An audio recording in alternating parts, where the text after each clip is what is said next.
Hey there, footy fans. Time for a bit more footy fun with Footy Finn, and Footy Finn is on tour, as you can probably see. Do you like the stunning backdrop there? So listen, anyway, just a bit of a wrap of NRL finals, week 2, the semi-finals, and look, now there are 4 teams left.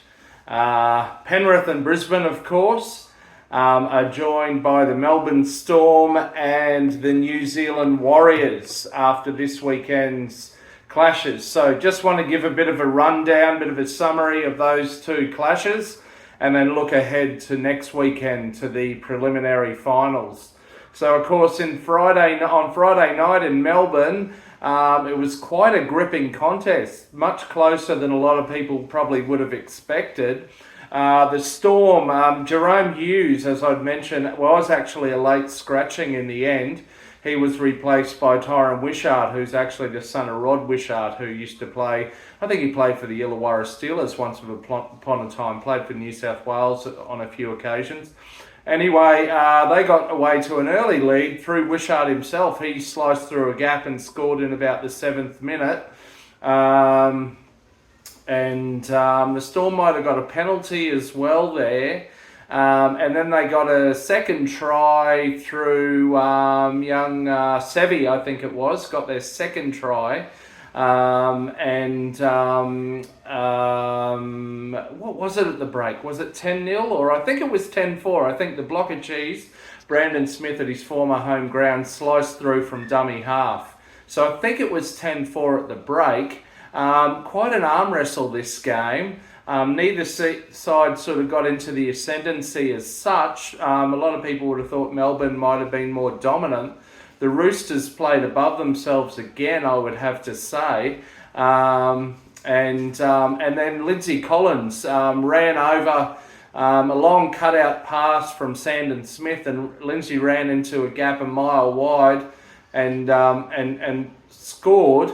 There was a second Melbourne penalty in there, I believe. Anyway, so basically the scores were wrapped up at 12-all. And then on 71 minutes, it was a bit like Groundhog Day. Young Sam Walker nailed another field goal to put the Roosters in front, 13-12, for what looked like an unlikely victory. And uncannily, it was exactly the same scoreline which they beat the Sharks by a week earlier. However, so it was nervous moments for the Storm and for Craig Bellamy and for their supporters. The crowd was pretty quiet for a while. But then right on 78 minutes, from just 5 or 6 metres out, Cam Munster sliced a cross-field kick across, and that was taken. There was a contest in the air, much like an AFL-style contest between Junior Ponga and Will Warbrick. And Will Warbrick came away with the ball and stumbled over and scored to seal the victory for Melbourne with less than 2 minutes of regulation time remaining. They nailed the kick and they ended up winning 18-14, but it was a bit of a get-out-of-jail type scenario for Melbourne. And look, credit to the Roosters. They nearly came away with a very unlikely victory down in Melbourne there, but now their season is over. And Melbourne progress on to face the Panthers at Penrith next Friday night.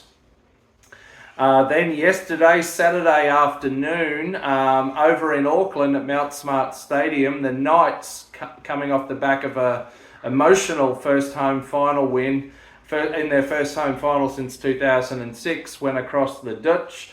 The Warriors had Sean Johnson back. Now the Warriors, and they had a very passionate home crowd, which sold out within minutes, I believe. Great to see Mount Smart Stadium full and great crowd numbers up for the Warriors this whole season after them having to be based in Australia away from their fans and friends and family for 2 years. The Warriors got off to an explosive start, basically 3 tries within 12 minutes. Chanti Nickel-Clockstart went over in basically the first or second minute after Marju fumbled the ball early in the tackle count.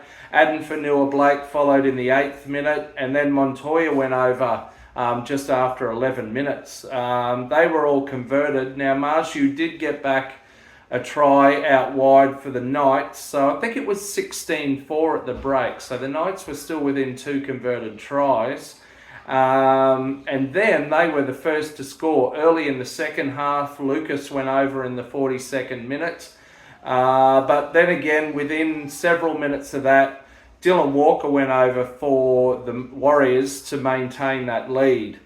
Then, Newcastle were not quite out of the game until about the hour mark. And in the final quarter of the game, the Warriors ran away with it. They put in another 3 tries to bury DWZ with his trademark mullet into the corner, and then Bailey Sirenen in the 59th minute. So in the end, a bit of a lopsided scoreline, 40 points to 10. So commiserations to the Knights and to Knight Rider, but that is a sensational season by the Knights, really, all things considered. So they should be very proud of that. So the Warriors go on to play the Broncos at Lang Park next Saturday night. Now, I have in the past been to a Warriors-Broncos game at Lang Park. There are a lot of Warriors supporters in southeast Queensland. Don't worry about that. So the crowd might not be quite as one-sided as you might think. But anyway, look out for my tips later in the week. It's a mouth-watering prospect. We've got 4 teams left, 3 games in the season. There's only one Sydney team, that being Penrith, and then we've got teams from, of course, Brisbane and Melbourne and New Zealand. So that's really quite exciting. So look, can't wait. Another great weekend of footy's done and dusted. So enjoy. I'm going to go check out the swimming pool. So until next time, catch you between the sticks. See ya.